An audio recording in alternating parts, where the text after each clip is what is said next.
After an annihilation from West Ham in last week's episode, this most recent episode, episode 5, was something that picked up 7 weeks later from it. With it being titled Signs, we saw each of the characters tackle things that were impacting their lives in the present day and taking over their minds. With AFC Richmond going on a 7-week losing streak, the next game against Manchester City was the game where the main focus was on, along with the signs that the psychic mentioned to Rebecca. So with that, let's recap, break down, and explain all that there was to take away from this episode. So let's get into it. Here is Ted Lasso Season 3 Episode 5 Ending Explained. Just to let you know, this video will contain spoilers.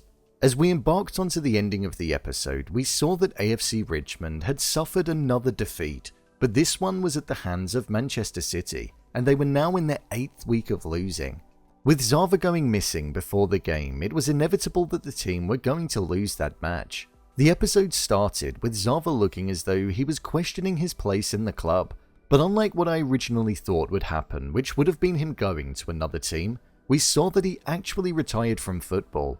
With the loss being the very thing that was present on everybody's mind in the dressing room, we saw Ted deliver a monologue to the team which was focused on lifting the team up and getting them to believe in themselves and their teammates. Although this was something that was being presented as a way of inspiring the team, this was actually something that Ted was speaking from personal experience, and was also a reflection of what he wanted himself to do when it came to his own life. We saw him say that people are often filled up with too much junk inside of them to find the belief within, such as envy, fear, and shame, which ultimately leads people to stop believing. When we take a look at Ted, he's envious of the fact that Henry is over in the States and being raised by Michelle and another man. He's fearful of the fact that he could lose his son, and he's also ashamed of the fact that he left Henry. As we saw when the panic attack was about to take over his body in his office before he managed to deter it away, the vision of Henry leaving was the main thing that he saw. So I believe this will be a real changing point for not only Ted but for the rest of the team moving forward. With Roy looking over at Jamie during this speech, it certainly looked as though it was alluding to him being able to take Zava's place as the star striker and being the player that's going to save Richmond from the position that they're in within the table. This was also supported by Roy and Jamie agreeing to a 4 AM training session when everybody had the day off, with Leslie also mentioning in the episode that they may need to start looking at whether or not they need to sack Ted if a run of bad results continue. We could see Ted end up leaving the club and finding the happiness that he wants with his son Henry, as there would no longer be ties attached to the UK anymore. With belief being a main thing that was present at the end, I think a positive outlook is something that will be present for the character moving forward. He was hurt at the fact that Henry was bullying people, and he most likely feels as though he can't really influence his behavior that much due to not being there. So I think when the time comes, he will choose to be with his son. With the song Come Together being played over the credits, the team's outlook is most definitely going to be different moving forward, and the people manager style, which is Ted, will soon start to see results. Let's break the rest of the video down by the main characters. Rebecca. Rebecca had a main focus in this episode, and it was a side to her that we hadn't really seen before. Leaning in on the signs that we saw the psychic mention earlier on in the season, we saw her holding on to the green matchbook, and also she heard the phrase "shite in nining armor" being mentioned by John Wingsnight. This was something that led her to take more of a focus on what the psychic said to her in episode 3 of the show, hence why we saw her go to see if it would be possible for her to be a mother and have children, which was the final thing that the psychic said to her.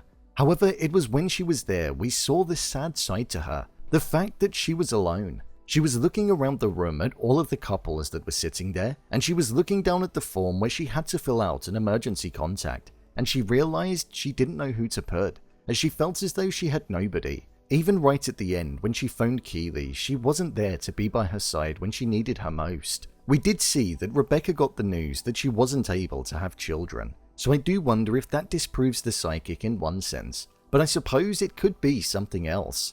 There's nothing to say that she couldn't meet somebody and be a stepmom, which would still tie into the original statement. The pressure and stress of Ted losing is also getting to her, but it's very minor when compared to the rest of the troubles that she has going on. Keeley.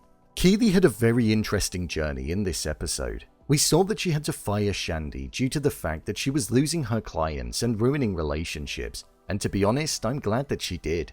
I found Shandy to be a very annoying character. However, that wasn't the main thing.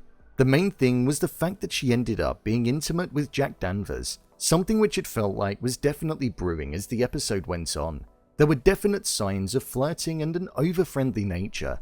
This occurred after she said that she was still hurting over what happened with Roy, and it was clear to see that Roy was too, as during Ted's monologue the camera cut to Roy as Ted was uttering the words, "The belief that we all deserve to be loved, whether we've been hurt or maybe we've hurt somebody else." So I feel in the next couple of episodes we'll see Roy approach Keeley and look to get back together, because he'll feel as though they should be with one another. I just wonder whether or not Keeley would want to, or if what she did with Jack was just a one-time thing. I hope that Keeley and Roy do get back together because I do feel as though they truly care about one another. Nate. Although Nate didn't have much screen time, his role within this episode was quite important. Following on from last week, where we saw that he wanted to apologize to Ted but didn't get the chance to, we saw him embody similar behavior in this episode. We saw a softer side to the character. He's definitely not used to the lifestyle that he's leading, and this was made apparent when he went on a date with Anastasia and she was slating the food that was in the restaurant, a restaurant that held a lot of importance to him, due to it being a place where his family held celebrations. This was the moment where I feel he detached from the person that he was in episode 1, and went back to being the Nate that we knew from earlier seasons, the more human, non-ego-filled and kinder version, even to the point where we saw him sit down with Jade, the person who I feel he actually likes, and he shared his dish with her. I think this is the beginning of the end for the Nate that we saw, and the one that was being molded by Rupert. I believe he's going to repair his relationship with Ted in the next couple of episodes for sure, and Nate will no longer be the villain, but Rupert will still be. Overall review. I thought this was a really good episode. It slowed the pace right down and allowed us to take a deep look inside of each of the characters' minds. We saw the loneliness that was present within both Rebecca and Ted, the hunger that the team had to win, the shame that Colin still felt, the upset that Roy was holding on to about Keeley, and the detachment that Nate had with the life that he feels as though he's supposed to be leading. The monologue at the end of the episode definitely stole the show and provided a moment that was actually quite emotional to witness. Ted is hurting and it's so clear to see. I'm just really intrigued to see where his story is going to go. With the next episode being titled Sunflowers and Amsterdam, it looks as though we're going to see the team on tour in a friendly where I imagine they're going to be taking a deeper look within themselves. Bring on the next episode. So, there you have it. Ted Lasso Season 3 Episode 5 Ending Explained. If you want to see more videos such as Endings Explained, theories and predictions and character breakdowns, then click on the I button. Or alternatively, you can head over to my channel where you'll find them all. If you'd like to give me a show or movie that you'd like me to review, then head over to my Twitter, @brainpilot_, and tweet me what show or movie you'd like me to review next. And finally, if you'd like to see what I rate the latest movies that don't quite make the cut to getting a dedicated video, then head over to my Letterboxd profile. It's where I rate the latest releases in real time. What did you think of this episode? Leave a comment down below, and don't forget to subscribe. I'll see you next time.